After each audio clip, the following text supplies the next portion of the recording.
Welcome students, Narayan Ghosh education চ্যানেলে তোমাদের আবার স্বাগতম। চলে এসেছি মাধ্যমিক এবিটিএ 2025-এর বাংলার 9 মডেল পৃষ্ঠা 230। তো চলো বন্ধু, আজকের ভিডিও শুরু করি। আজকের প্রথম প্রশ্ন, তারপর ধমক খাই তপন কেন ধমক খায় না লেখাটি না পড়ার জন্য।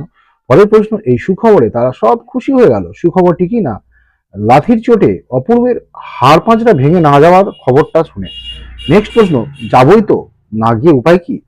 কোথায় যাওয়ার কথা বলা হয়েছে না জগদীশ বাবুর বাড়িতে যাওয়ার কথা বলা হয়েছে। পরের প্রশ্ন, হিন আলাউল সুরচন কবিতার শেষে কবির আত্মপরিচয় দানের রীতিকে বলা হয় ভণিতা। পরের প্রশ্ন, কিন্তু অনুমতি দেহ বক্তা কিসের অনুমতি এসেছিলেন না শত্রুপক্ষকে সমরে নিধন করার। নেক্সট প্রশ্ন, অস্ত্রের বিরুদ্ধে গান কবিতায় কবি শকুন বা চিল বলতে বুঝিয়েছেন কাদের না সভ্যতা ধ্বংসকারী শক্তিকে। নেক্সট প্রশ্ন, যারা ওস্তাদ কলমবাজ তাদের বলা হয় লিপি কুশলী। পরের প্রশ্ন, পাইলট কোন দেশের কলম না জাপানের। পরের প্রশ্ন, আমাদের সরকার ক্রমে ক্রমে রাজকাল যে ড্যাশ পরিভাষা চালাচ্ছেন না দেশি পরিভাষা চালাচ্ছেন। নেক্সট প্রশ্ন, দুইবার আমি হারানো রাঘবে চিহ্নিত পদটি কোন কারক না কর্মকারক। পরের প্রশ্ন, বাদক বাজনা বাজাই এই বাদক সমধাতুজ কর্তা। পরের প্রশ্ন, সমাসবদ্ধ পদগুলির মধ্যে কোনটি উপমিত কর্মধারয়ের উদাহরণ না মুখচন্দ্র, কারণ মুখ চন্দ্রের ন্যায়। পরের প্রশ্ন, ক্রিয়ার অর্থ প্রাধান্য পায় ভাব বাচ্চে। নেক্সট প্রশ্ন, বাংলার এই দুর্দিনে আমাকে ত্যাগ করবেন না এটি কি ধরনের বাক্য না এটা অনুজ্ঞাসূচক বাক্য। পরের প্রশ্ন, সমাস কথার অর্থ হলো সংক্ষেপ। নেক্সট প্রশ্ন, প্রতিদিন সমাজটি গড়ে উঠেছে বিপসা অর্থে, কারণ দিন দিন। নেক্সট প্রশ্ন, যতদিন পাচ্ছি ততদিন শিখি এটি কি ধরনের বাক্য না এটি জটিল বাক্য। চলে যাচ্ছি 2.1-এর প্রথম প্রশ্ন, লোভ দাসে সামলাইতে পারিল না কোন লোভের কথা বলা হয়েছে না এখানে লোভ বলতে উন্মত্ত নদীর সঙ্গে নদের চাঁদের খেলার লোভ।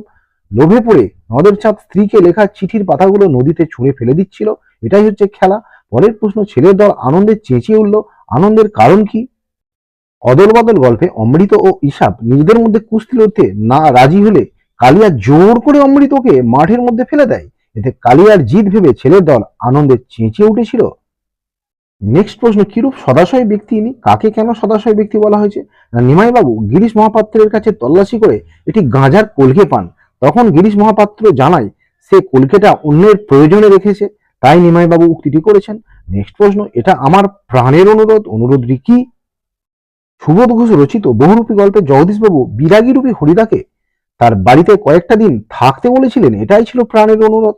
পরের প্রশ্ন, মেশো অবশ্য মৃদু মৃদু হাসেন, হাসির কারণ কি না মেশো জানেন তপনের গল্প তিনি সংশোধন করে নিজে সম্পাদকের হাতে জমা দিয়েছেন এবং সেটা ছাপানোর কাজে সার্থক হয়েছেন, তাই তিনি মৃদু হেসেছেন।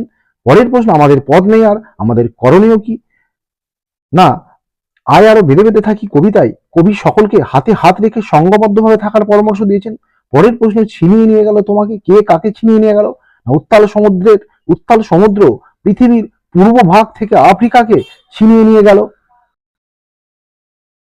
পরের প্রশ্ন, যাও তুমি তরা করি কার প্রতি কে এই নির্দেশ দিয়েছিলেন না অভিষেক কাব্যাংশে লক্ষ্মী দেবী মেঘনাথকে রাক্ষস কুলের মান রক্ষার জন্য যুদ্ধক্ষেত্রে যেতে বলেছিলেন। পরের প্রশ্ন, এবার মহানিশার শেষে কি ঘটবে না মহানিশার শেষে নতুন সূর্যের হাসি আলোয় জাতির জীবন নতুন করে উদ্ভাসিত হয়ে উঠবে। পরের প্রশ্ন, বিস্মিত হইল বালার বিস্ময়ের কারণ কি না সমুদ্রকন্যা পদ্মা সমুদ্র তীরে অচেতন পদ্মাবতী রূপ দেখে বিস্মিত হয়েছিল। নেক্সট প্রশ্ন, এতে রচনা উৎকট হয় কিসে রচনা উৎকট হয় না ইংরেজিতে ভেবে কোনো বক্তব্য বাংলায় অনুবাদ করলে রচনা উৎকট হয়। পরের প্রশ্ন, শব্দের ত্রিবিধ কথার মধ্যে ব্যঞ্জনা বলতে কি বোঝো না ব্যঞ্জনা হলো শব্দের সবচেয়ে সূক্ষ্মতম অর্থ, যেটি শব্দ যখন নিজস্ব অর্থ থেকে বিচ্যুত হয়ে সম্পূর্ণ আলাদা নতুন এক অর্থ প্রকাশ করে সেই নতুন অর্থকে বলা হয় ব্যঞ্জনা। পরের প্রশ্ন, সমানি সম শীর্ষানি ঘনানি বিরলানি চ এর বাংলা অর্থ কি না এর অর্থ সমস্ত অক্ষর সমান, প্রতিটি ছত্র সুশৃঙ্খল পরিচ্ছন্ন। এক সময় বলা হতো কি বলা হতো না কলমে কায়স্থ চিনি গোফেতে রাজপুত। চলে যাচ্ছি ব্যাকরণের প্রশ্নে, শূন্য বিভক্তি কাকে বলে যে বিভক্তি শব্দের সঙ্গে যুক্ত হয়ে শব্দকে পদে পরিণত করে এবং নিজে অপ্রকাশিত থাকে তাকে শূন্য বিভক্তি বলে।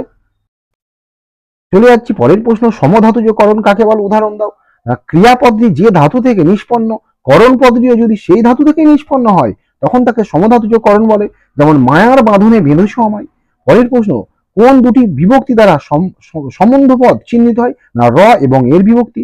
পরের প্রশ্ন, দ্বিগু ও সংখ্যাপূর্বক বহুব্রীহি সমাসের পার্থক্য লেখো না দ্বিগু সমাসে পরপদের অর্থ প্রাধান্য পায় অন্যদিকে সংখ্যাপূর্বক বহুব্রী সমাসে কোন তৃতীয় পদের অর্থ প্রাধান্য পায়? পরের প্রশ্ন, বাক্যাশ্রয়ী সমাস কাকে বলে? উদাহরণ দাও।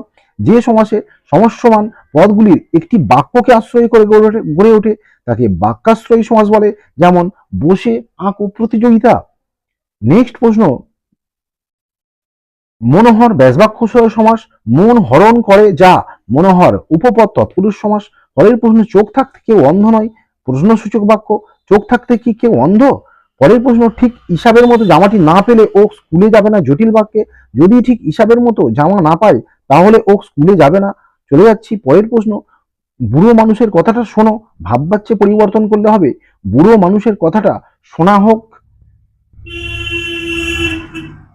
চলে যাচ্ছি লাস্ট প্রশ্ন, কর্ম কর্তৃবাচ্য কাকে বলে? উদাহরণ দাও। যে বাচ্চে কর্তৃপদ থাকে না, কর্মই পদটি কর্তার ভূমিকা পালন করে তাকে কর্ম কর্তৃবাচ্য বলে, যেমন শঙ্খ বাজে, ট্রেন চলে ইত্যাদি। তো বন্ধুরা, এই ছিল আজকের গুরুত্বপূর্ণ ভিডিও। পরবর্তী ভিডিও নিয়ে খুব তাড়াতাড়ি তোমাদের সামনে চলে এসেছি। ততক্ষণ তোমরা সবাই ভালো থেকো, সুস্থ থেকো, আর যারা নতুন তারা অবশ্যই চ্যানেলটি সাবস্ক্রাইব করে সঙ্গে থেকো। তো চলো, বাই।